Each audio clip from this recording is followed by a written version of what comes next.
And today we're reading the 17th chapter of Matthew's Gospel.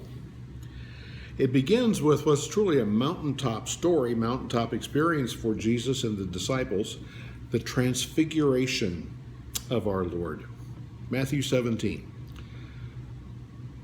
After 6 days, Jesus took with him Peter, James, and John, the brother of James, and led them up a high mountain by themselves.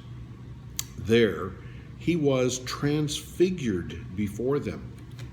His face shone like the sun, and his clothes became as white, as dazzling as light.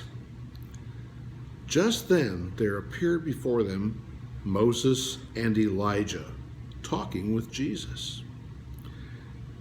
Peter said to Jesus, "Lord, it is good for us to be here. If you wish, I will put up 3 shelters, one for you, one for Moses, and one for Elijah."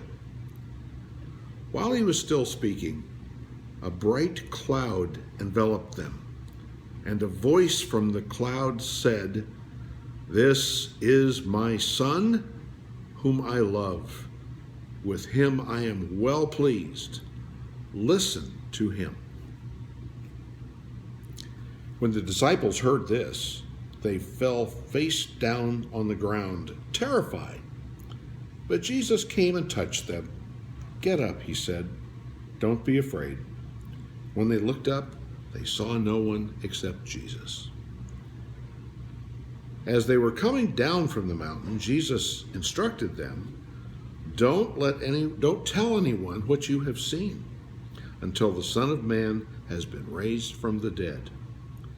The disciples asked him, "Why then do the teachers of the law say that Elijah must come first?"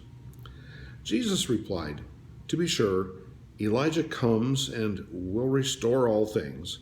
But I tell you, Elijah has already come, and they did not recognize him,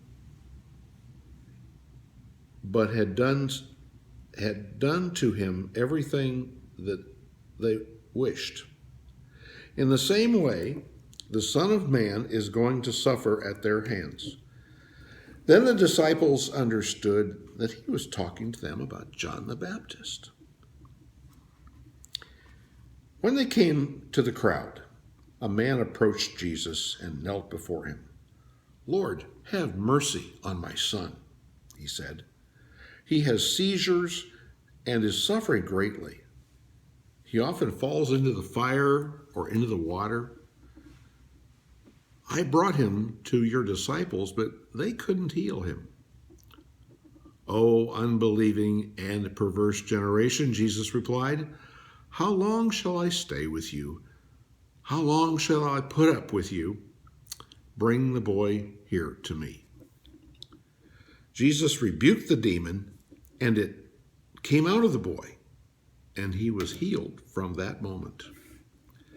Then the disciples came to Jesus in private and asked, "Why couldn't we drive it out?" Jesus replied, "Because you have so little faith. I tell you the truth, if you have faith as small as a mustard seed, you can say to the mountains, 'Move from here over to there,' and it will move. Nothing will be impossible for you." When they came together in Galilee, Jesus said to them, "The Son of Man is going to be betrayed into the hands of men. They will kill him, and on the 3rd day he will be raised to life." And the disciples were filled with grief. After Jesus and his disciples arrived in Capernaum, the collectors of the 2 drachma tax came to Peter and asked, "Doesn't your teacher pay the temple tax?" "Yes, he does," they replied. When Peter came into the house, Jesus was the first to speak. "What do you think, Simon?" he asked. "From whom do the kings of the earth collect duty and taxes? From their own sons or from the others?" "From the others," Peter answered. "Then the sons are exempt." Jesus said to him, "But So that we may not offend them, go to the lake and throw out your line. Take the first fish you catch, open its mouth, and you will find a 4-drachma coin. Take it, the coin, and give it to them for my tax and yours. Here ends the reading from the 17th chapter.